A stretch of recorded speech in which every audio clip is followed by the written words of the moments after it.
안녕하세요. 키다리 아줌마입니다. 주말에 한가롭게 좀 시간을 보내고 있다가요. 건강 정보 좀 알려드리고 싶은 부분이 있어서 이렇게 카메라를 켜게 되었습니다. 오늘 제가 님들께 좀 알려드리고 싶은 정보는 단백질에 관한 부분이에요. 나이가 뭐 젊으나 아니면 또 나이가 들어서는 더더욱 건강에 대해서 굉장히 하다는 걸 느끼고 저도 지금 많이 느끼고 있거든요. 그런데 이 건강하려면 제일 중요한 게 단백질이거든요. 우리 몸의 근육이 뭐 이렇게 뭐 운동하는 사람들 이렇게 뭐 선수들처럼 막 빵빵하게 있는 게 아니고 우리 몸 자체가 다 근육으로 만들어져 있어요.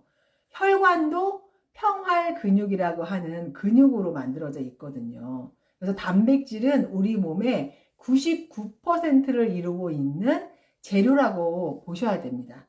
그래서 단백질이 얼마나 중요한지, 근데 사람들은 그 단백질에 대해서 그래 뭐 먹으면 좋지 중요하지, 요즘은 그래도 인식들이 많이 바뀌신 것 같아요. 근데 저가 좀 어렸을 때만 해도 몇 년 전만 해도 살 빼는 것만 막 집중을 하지 이 근육을 지키고 내 몸의 건강을 생각하면서 내 몸 관리를 하면서 다이어트를 하는 것들은 좀 없었던 것 같은 생각이 들거든요. 저도 젊었을 때 정말 무분별하게 다이어트를 살 빼는 거, 그 체중계의 그 숫자에 너무 연연해서 제가 키가 큰데 제가 176이거든요, 키가. 근데 그 키에 맞는 몸무게인데도 불구하고 이 숫자가 여자가 앞자리 수에 6자가 들어간다라는 게 너무 수치스러운 거예요. 그게 당연한 건데 그때도 사람들이 저를 보고서는 되게 말랐다고 했었거든요. 그런데 저는 그 숫자에 연연해서 정말 다이어트 때문에 건강까지도 안 좋았었던 적이 있었기 때문에 그 숫자가 중요한 게 아니고요. 사이즈, 내 몸을 체지방으로 만들어져 있는 몸이냐, 아니면 근육으로 내 몸을 이루고 있나에 따라서 똑같은 몸무게라도 사이즈 차이가 굉장히 많이 나잖아요. 그게 더 중요하고 건강한 건데 몰랐다는 거죠. 그래서 단백질에 대해서 제가 오늘 중요한 부분 두 가지만 말씀을 드릴 건데요.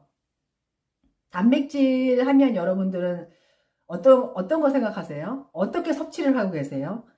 뭐 보통 고기 많이 드시더라고요. 그래서 전 상담하면서 이렇게 물어보면 고기 많이 먹어요. 근데 또 위가 안 좋으신 분들은 소화가 잘 안 되니까 고기를 많이 못 드시고 또 거의 안 드시는 분들이 많이 있더라고요. 그리고 사람들이 편견이 있는 게 동물성, 식물성을 나눠서 식물성은 몸에 좋은 거, 동물성은 몸에 별로 안 좋은 거, 이렇게 인식하시는 분들이 꽤 있으시더라고요. 그런데 식물성은 이제 기름에서 나눠지는 거예요. 지방들은 식물성 지방이 좋죠. 그리고 동물성 지방은 아무래도 건강적으로 안 좋은 부분들이 되게 많이 있기 때문에 조금 드시지 않도록 하는데, 이 단백질은 달라요. 사람이 동물일까요? 식물일까요? 동물이죠. 그래서 사람은 동물성 단백질을 섭취를 해야 됩니다. 그래야지만 흡수가 잘 되고 우리 몸에 이 세포들을 만들어낼 수가 있는 재료가 되는 건데, 단백질마저도 식물성을 또 생각하시는 분들이 있더라고요. 근데 단백질은 반드시 동물성 단백질을 드셔야 되고요. 그냥 또 단백질을 드시면 입자가 굉장히 커요, 이렇게. 근데 이것을 잘게 쪼개서 정말 내 몸에 흡수되게끔 세포가 흡수를 할 수 있도록 만들려면 굉장히 분해가 많이 돼야 되거든요. 그래서 결국 마지막 단계는 L자가 붙은 아미노산으로 바뀌어지면 흡수가 잘 되는 거예요.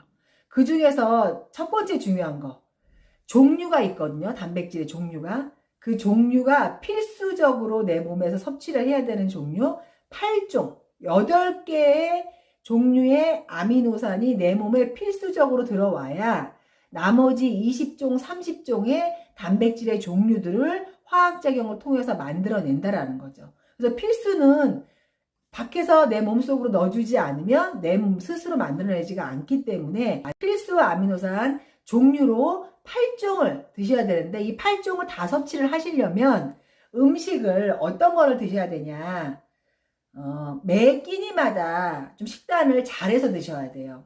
생선, 반토막, 뭐 소고기, 스테이크 정도로 한 조각 정도, 그리고 두부, 뭐 계란, 그리고 단백질 또 뭐가 있을까요? 그런 단백질 종류들을 여러 가지를 육류, 그리고 뭐 생선류, 식물성 골고루 음식을 섭취를 해야지만 거기에서 모자란 부분에 아미노산 8종을 전부 섭취하실 수가 있는 상황이 되는 거예요. 그래서 음식으로 그렇게 매 끼니마다 제대로 드셔야 되는 거 중요하고요. 두 번째, 양입니다, 양. 아니, 큰 집을 지을 때도 작은 집 짓는 것만큼의 양으로 큰 집을 지을 수는 없잖아요. 그러면 얼마나 허술하게 지어지겠어요. 그래서 사람마다 이 양이 틀리죠. 크기가 틀리잖아요. 그렇기 때문에 그 사람 몸무게 1kg당 1g의 단백질을 섭취를 해주셔야지만 내 몸에 적정량이 들어온다라고 생각을 하셔야 되고요. 또 매년 30대 중반 이후부터는 매년 단백질이 내 몸에서 근육이 1%씩 빠져나가기 때문에 이 빠져나가는 단백질도 보충을 해주셔야 되기 때문에 내 몸무게의 1.5배에서 2배, 2배 정도의 단백질을 섭취해 주시는 것이 가장 좋은 양입니다. 그럼 예를 들어 60g 정도가 60kg 정도가 된다라고 하면 1.5배면 약 90g 정도, 그리고 2배면은 120g 정도. 그러니까 한 약 100g 정도의 단백질을 매일 섭취를 해 주셔야 된다라는 계산이 나오죠. 그렇지 않으면 빠져나가는 단백질을 보충을 할 수가 없어요. 유지도 되지 않는다라는 거죠. 힘들다라는 거기 때문에. 그래서 우리 몸은 단백질, 머리끝부터 발끝까지 단백질로 만들어진 게 제 몸입니다. 나의 몸은 형체 자체가 이렇게 있잖아요. 지금 보이잖아요. 제 눈에. 그게 단백질로 이루어져 있기 때문에 눈에 보이는 거죠. 그렇지 않다라면 형체 자체를 갖추기가 굉장히 힘들죠. 우리가 걸어 다닐 수 있는 것도 뼈가 있고 그 뼈를 잡아주는 근육이 있기 때문에 서서 걸어 다닐 수가 있는 거지, 뼈만 있다라고 걸어 다닐 수가 없거든요. 모든 게 근육의 문제예요. 그래서 이 근육을 잘 지켜내기 위한 내 몸이 내가 건강하게 살기 위한 첫 번째 조건이라고 생각을 해주시면 좋을 것 같습니다. 그래서 단백질 더 자세하거나 뭐 세분화되어 있는 것들은 많은 정보가 있긴 하지만 일단은 필요성을 오늘은 여러분께 말씀을 드리고 싶었습니다. 많은 사람들이 단백질을 간과하고 정말 살 빼려고 굶고 그냥 운동만 계속하고, 물론 식이요법이 필요는 하지만 단백질 위주의 식단을 하시는 게 너무 중요하기 때문에 특히 중년분들, 또 그 중에서도 또 여성분들은 더 중요합니다. 여자들은 근육이 생기기도 힘들고 또 빠져나가기도, 여성 호르몬이 줄어들면서 폐경이 되면서부터는 급속도로 많이 빠져나가거든요. 그래서 단백질을 지켜주시는 거 굉장히 중요하기 때문에 오늘은 제가 이 정보를 꼭 드리고 싶었습니다. 이 정보가 여러분께 도움이 되셨다면 좋겠습니다. 네, 감사합니다.